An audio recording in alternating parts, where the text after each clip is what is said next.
So we are just about a year into the whole GPU shortage thing, and it's been pretty terrible. For the most part, nothing has really improved. The supply is still super low while prices have remained high, and as a result, many people have resorted to buying last-gen, low-end hardware to still try to stay in their pricing bracket while still getting way less performance than they probably should. So in today's video, we are going to be taking a look at the Nvidia GTX 1650 Super. We are going to be talking about its position in the market now and in the past, along with my overall thoughts on this 2-year-old card. Now, before we get into the video, make sure that if you do end up enjoying it, that you leave a like on it for me. And if you want to see more content like this, make sure to hit that subscribe button down below. Also, if you're looking for some suggestions or some input on your gaming PC, make sure to join our channel Discord, linked down below. Alright, so first I want to talk about the card's history. The GTX 1650 Super was launched in November of 2019, and it launched for an MSRP of $160 USD. Both the 1650 and the 1650 Super cards were, for a lack of a better word, sucked. At a point in time where cards like the RX 570 were going for close to $120 new and were absolutely destroying the 1650 and 1650 Super alike when it came to value, for the most part, the tech press was just kind of like, yeah, it's cool, but don't buy it, and then the card kind of faded into obscurity. Then here comes 2020 rolling around the corner saying screw you to the hardware market, and now the GTX 1650, 1650 Super, and 1650 Ti make up about 8% of the GPUs in the Steam hardware survey. For something that was pretty unanimously considered a bad product, how is this GPU taking up so much of the gaming hardware space? Now, one of the main reasons that I think that these cards have gotten to such a high percentage of the market share is just their price and their ease to make. The 1650 series from Nvidia is their lowest end offering from a 2-year-old architecture. So in short, the yields of this card are going to be very high, which in turn is going to make the cost of production even lower. Even though the card is retailing for close to double its MSRP, it is still technically one of the cheapest cards that you can buy on the market. Nvidia is going to be more than happy to sell it to you because they're making an absolute killing off of it, and people are going to be willing to buy the card because in most cases it is the only thing that they can get their hands on that can actually game. So what are my thoughts on the card? In short, I'll say it's fine, but to get a more nuanced summary, we're going to have to take a look at the card's performance. The 1650 Super that I tested with, which was provided by IWN Industries, usually gave me about 60 FPS on high settings at 1080p. All the gameplay you guys are going to see and have seen was played and recorded on the GTX 1650 Super, so because technically I was recorded on the GPU while playing a game, you should get better FPS than what you were seeing in this video, but it should still be somewhat close.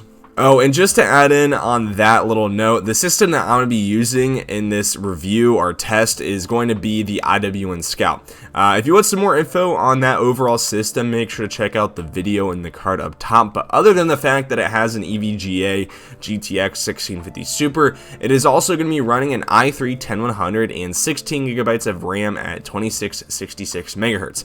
I know that this setup might not pull out every frame the GTX 1650 Super can, but I think that for most people who are considering buying a GTX 1650 Super, they're going to have a system very similar to this one. As you guys can see, in most of the games, especially the games like CSGO, you should have a great time on this GPU. It's going to give you some solid FPS numbers at 1080p high settings, and if you bring down the quality like most players will, you should have a very competitive gaming experience. Now, where I kind of ran into a hiccup was on Apex Legends. I don't know if it was just the game or just a fluke, but when I loaded into my arena match, I was getting some terrible frame stutter. This might be because of the fact that the machine was recording at the same time it was running the game, but just know that games like Apex and Warzone aren't going to be played at 120 FPS. You're going to have to optimize your settings when it comes to those resource heavy games, and that's kind of the problem with this card. Games that are very resource heavy like COD are going to hit this card pretty hard. It only has 4 gigabytes of VRAM to work with, and it's pretty much hits its limit in most of the games that I played on it. Okay, so now that we got that out of the way, now let's talk about my thoughts on this card. As of right now, I think the card is fine, but only if you buy it in a pre-built machine.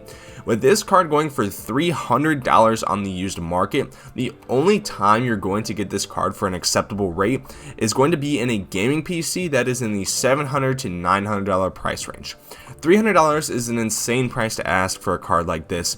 There is pretty much no future proofing with this card because the 3050 family of cards should come out here in a couple months. And again, it's just an old card. The card itself in this day of age is starting to hit its limit. Again, 4GB of VRAM might have been fine a few years ago, but as newer games start to come out, VRAM is being used more and more.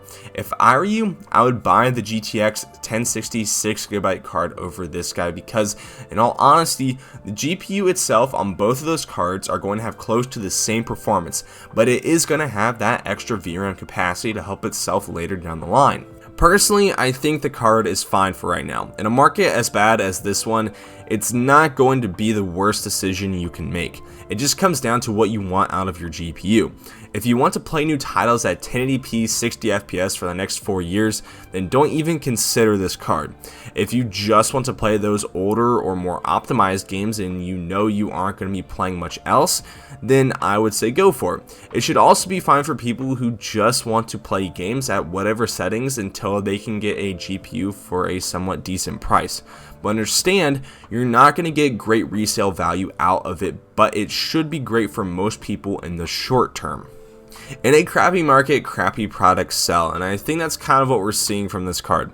It's a card with pretty much no life left in it. It's already showing its age, and to add insult to injury, older cards than the GTX 1650 Super are selling for less and giving way better performance. So my recommendation stands. The only people who should buy this card are if it is in a pre-built PC, you absolutely need a GPU right now and can only spend $300. The card is in a pre-built system you're looking to buy, or if you can find the card for $200 or less. Other than those scenarios, you are going to regret your decision here in a couple of months when new and better products make their way to market. So that's going to be all I have to say for today's video. If you did enjoy it, please leave a like. It really helps me out. And if you disagree with some of the points of the video, or if you just have any general questions, please leave those down in the comments section below. I would be more than happy to see what you guys have to say. Anyways, thanks again for watching, and I hope to see you guys in the next one. Peace.